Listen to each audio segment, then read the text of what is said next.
Yes, so as you know, we have in the second chapter of our report, we dwell on alternative scenarios as usual, and there are quite a lot of them this time. I will talk about two of them. There's a scenario with higher growth in Sweden, both generated by higher demand, but also by higher productivity that I will not talk about. But I think two scenarios that might be of some importance as we go ahead relate to the commodity prices that Stefan was talking about, and then also to the krona.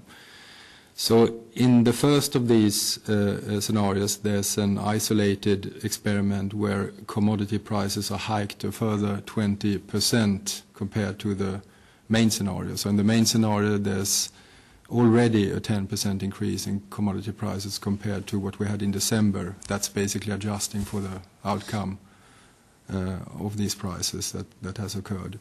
But here we assume that there's another 20% price increases, and basically with the same reasons as in the main scenario, mainly driven by higher international demand. Of course, international demand is unevenly spread among countries, but some of these emerging and dynamic economies are growing quite fast, and there's a probability or a chance or a risk, the way you like, that commodity prices might increase more than we have assumed. We then have kind of a twin scenario for the krona, where the krona is assumed to strengthen more than we have assumed in the main scenario, more specifically in terms of this TCW index, to an index level of 115 by the end of 2011. But then there are different readjustment paths for the krona after that point in time. So there's a more transitory readjustment for the krona, which we think of as being reflecting normal uncertainty associated with the exchange rate forecast. I mean, as you know, it tends to surprise us from time to time. And in this experiment, we just have a forecast that is slightly off, and there will be expectations, there will be unexpected shocks such that the kroner becomes a bit stronger than we have assumed, but there's basically no dramatic change in the way the krona evolves. But in the second experiment, which involves a more persistent adjustment, we have assumed that something more fundamental happens. For example, it might be, I will come back to that in a bit, but it might be that investors have reassessed Sweden, but that process is not fully accomplished yet. So there's an ongoing reassessment of Sweden, which may mean that there's kind of Sweden becomes even more attractive than today to invest in. And that might lead to more bigger effects on the krona as we move ahead. I just want to stress that in the main scenario, our view is that because it is well known that the Swedish growth outlook is relatively good. I mean, that's not news today. It's also known that we have relatively okay order in our public finances. And it's also known that interest rate differentials have been like they have been for a while. All of that should be reflected in a forward-looking price like the exchange rate to a large extent. So you should believe that the level of the krona today already reflects that to a large extent. That's an assumption that we have in the main scenario, but as I said, that might not be fully completed.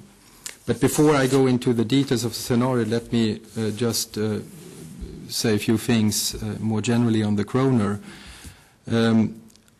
I guess the factors, there are several factors that can influence the kroner, and it's important to think of them because, as will also become clear in our scenario, they have different policy implications. So you cannot just read off a certain number of the exchange rate and then assume that that would be linked to a certain policy reaction that is always the same. It will depend on why the kroner evolves like it does.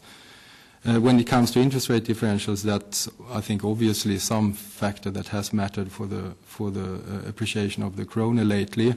It's natural because the level in Sweden has been higher than in other countries, but also the plans as reflected in the pricing of the market in terms of tightening policy because of the strong outlook have been such that it is assumed that interest rates would rise quicker in Sweden than in many other countries. But, as I said, I think a fair assumption here to start with is that since that has been the picture for a while, that should be reflected in the krona to a large extent today. Flight to quality is a concept I think that most people would believe is something that relates to the big reserve currencies, and in times of uncertainty these reserve currencies tend to get stronger, and we tend to call that flight to quality. It seems like an element of this kind could also be affecting the krona at the moment, maybe because of the relatively good growth outlook, maybe because our banks are perceived to be in general in a better shape than many other countries' banks, and maybe because public finances are in better order here than in many other countries. And as I said, to the extent that this is true, that also should be something already discounted in the krona, but it's uncertain, could be a more gradual process than we have assumed, in which case there could be some further strengthening of the krona happening.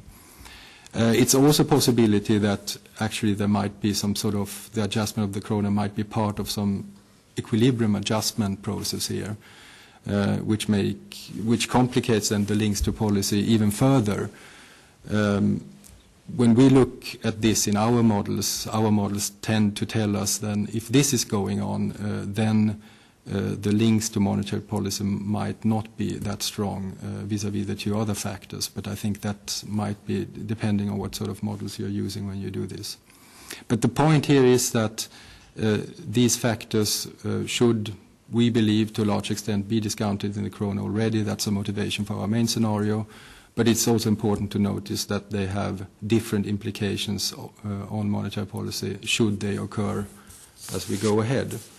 Let me then turn to the experiments. As I said, the first experiment is a hike in commodity prices by a further 20%. And here you can see the effects on CPIF inflation as calculated in our scenario.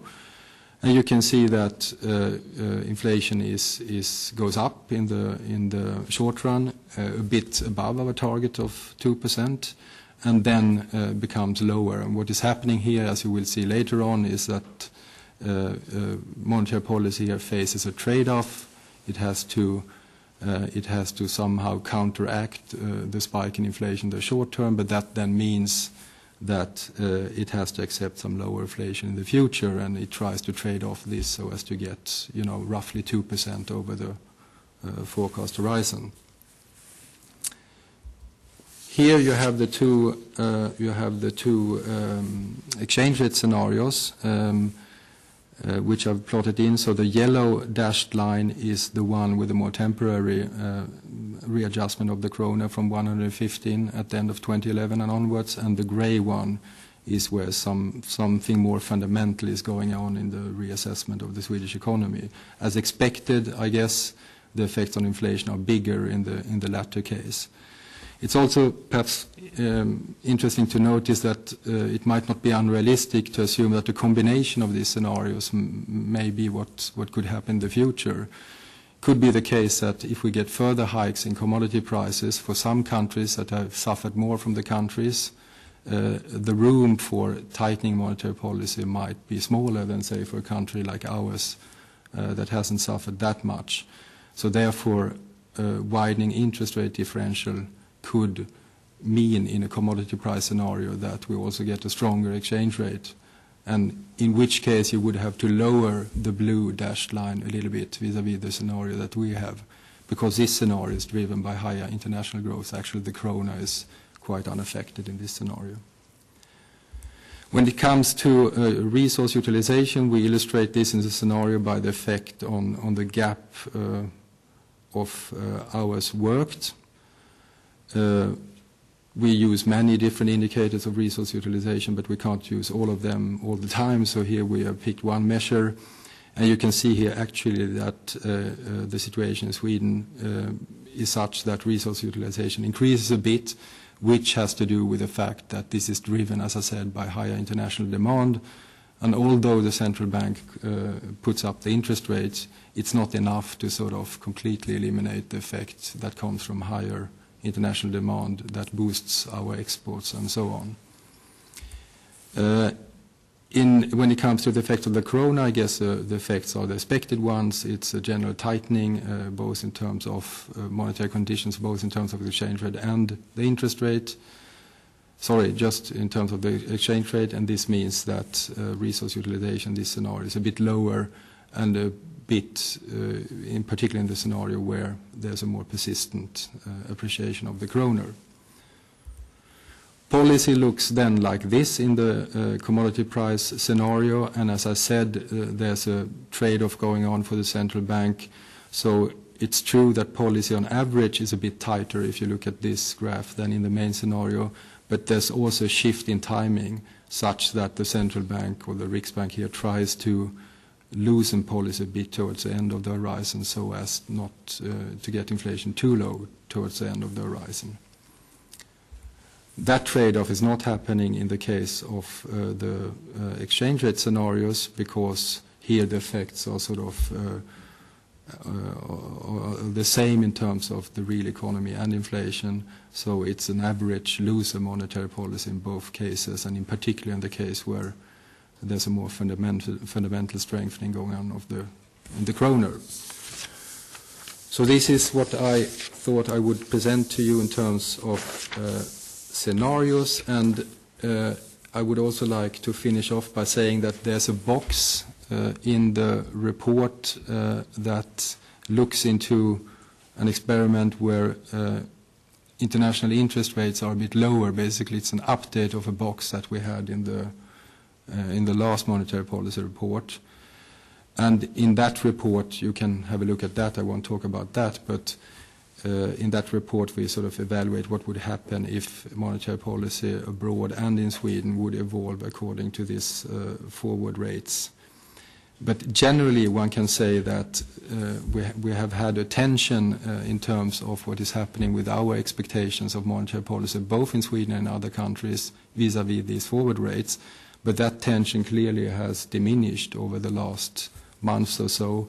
And here you can see how it presently looks like, where the red dashed, big dashed, or whatever you call it in English, curve is our path, and the thin dashed curve is the one derived from forward rates. And you can see that the difference is not that dramatic anymore. And if you, on top of that, add expectations by others from service and so on, you can see that our path looks like something in the middle of all these different expectations. Thanks. So all in all, we are coming out of a period which has been very, very volatile. But as far as we can judge, we are moving into a period with less volatility and into a period which looks much more like something that we can recognize from the past. Given that we approach this from a state of the world where interest rates have been very, very low, in our judgment, it cannot stay that way, because then that would produce eventually too much inflation with all the difficulties that follow from that. So during this normalization period, it's also, the way we look at it, quite natural that the repo rate is gradually moving up in order to maintain stability from this perspective in the Swedish economy.